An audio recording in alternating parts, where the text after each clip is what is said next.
one day it just snapped. You know, who the hell was going to make socks for the rest of my life?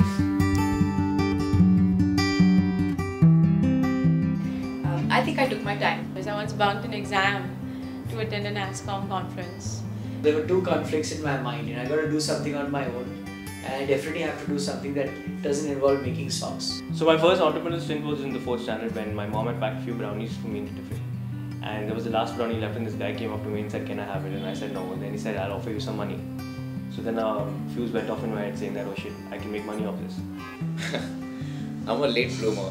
I started and didn't even know it started. You know, I figured out after 5 years, oh my god, it started already. I was always on the lookout for successful companies, successful ideas, things that are working, things that are not working. I went to the visa consulate to go back to my job in US, and my visa was rejected. So I sold him that brownie and next day I got like 2 boxes of brownies. And then I started selling the brownies to half the class. And that incident is what put me on the path of entrepreneurship, and I remember after a month of doing that, I felt that I somehow seemed like I've solved my own life's puzzle and I'm at peace, right? But you know, the question is, do you drive a 11-year-old motorcycle the same passion you did in the first month? That is entrepreneurship. I think startup is anything that solves a problem. It could be any problem. It could be a regular problem, a social problem, a capital problem, or anything. If you don't like to eat khichdi, that's not a business problem. But if the canteen mess, or if the college's canteen is perpetually serving bad food, and you have an idea to give good food to everybody who thinks there's bad food at an affordable price, then you have a startup idea. Well, the whole journey is memorable, I would say. But I think if I go back, you know, in terms of things, you know, when we were new entrepreneurs, I think a lot of stuff excited us. I think to me, the most exciting time would be the first day when we opened our doors for business in Madhouse. You know, when we started seeing first customers walking. You know, so I think we all have a entrepreneurial gene in us.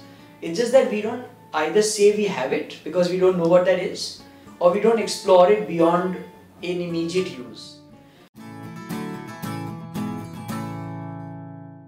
The biggest hardship is when you sort of throw in the towel and give up, or your team gives up. You really have to, even in hard times, be like, you know, don't give up now, this is going amazing. So hardships are more in terms of attitude rather than situation. I see failure every day. When you're running a company, you're failing every day in some aspect or the other. But that is what is teaching you how to not do it that way. Because there is no book on entrepreneurship, or there is no textbook that says that this is how you have to do it. See, interesting part is if you are really entrepreneur from the inner side, you will never face any hardship. Because what looks like hardship for other people is what you are seeking.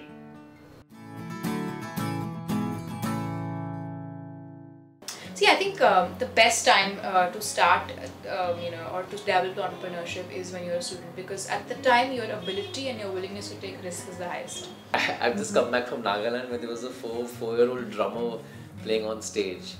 So you tell me, I don't know. I think people should start as soon as they feel things, you know. So what they should do is, to my mind, 2 things. One is absolutely find a problem which they are very passionate about, problem which has affected their life, which they care about, right? And start by building around them. It's like when you have a crush on a girl, right, in college. You're constantly thinking about that girl. You're constantly thinking about how to talk to her, or how to get a phone number, and how to meet her, or how to bump into her. So you're constantly thinking about her. That's exactly how your idea should be. You're constantly dreaming about your idea. Just focus on execution. So if you have an idea, try to find out what is the smallest piece of that which you can execute while being a student, right? Obviously, being a student, if you're not dropping out, right? We haven't reached that radical point in India right now. If you're not dropping out and staying in the campus, what is the best you can do, you know, to make it a real startup, and you know, figure out that piece and just start executing. Then we were brainstorming and thinking about what do students actually want and what do they actually care about. We kind of went back 2-3 years and tried to figure out what exactly did we want. And we came to the conclusion that all students and all that we wanted back then was freedom. Come up with a plan, right? Doesn't need to be a business plan, doesn't need to be a big like 20-page PPT or document, but come up with, like, you know, it could even be like on your phone, your note application, just from like this is what I need to do to get it off. Whether it is find a tech co-founder, or whether it is find a retail location, or whether it is this. Just come up with a 5-6 step plan, so then you'll know what needs to be done. So those are, I would say, the base steps, and then after that, hopefully if you can figure those few things out, it all will come together.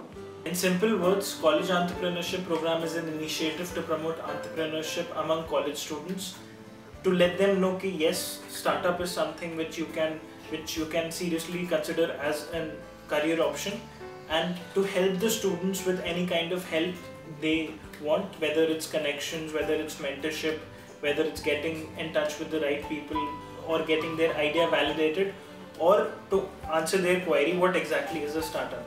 I think the Flat.to's college entrepreneurship program is awesome.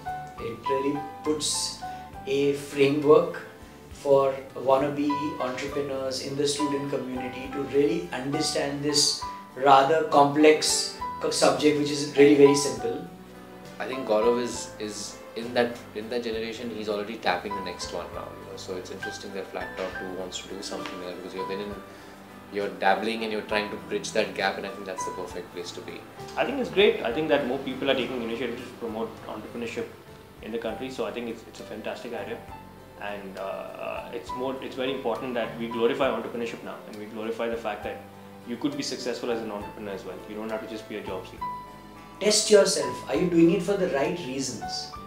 I think nowadays a lot of young people do startups or entrepreneurial ventures for the wrong reasons. Don't do startups for getting funded. Don't do startups because you want to be your own boss. I think most entrepreneurs, and when they look at a business module, or they think up a business model and they want to go out and sell it in the world, they're only looking at, I'm going to sell it for 1,000 crores, because Facebook sold and bought this at that, and Amazon bought this at this. That's the talk I essentially hear, and that's what's driving people. 100 crores, 200 crores, 1,000 crores, and that's the flavor of the country right now.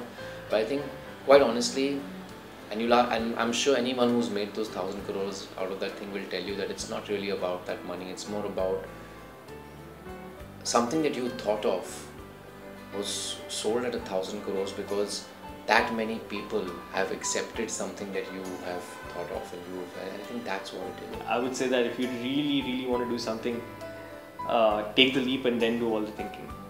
Don't think before you take the leap.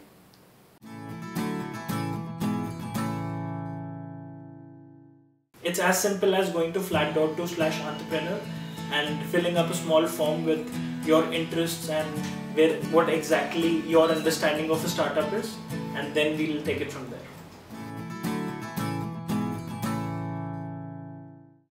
That you can fail and laugh about it. I love role play. The coolest thing I would say is that your parents do not know what to tell their friends what they do, what your son does. I am a sales girl one day, I'm a product person one day, I'm a dealer one day, I'm a marketing person one day, and I keep changing my roles. Whenever anybody asks my mom what does your son do, she has no clue, and I love the look on her face. So yeah, I think that's the coolest thing.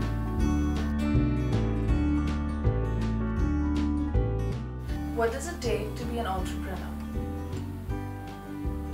Balls, I think.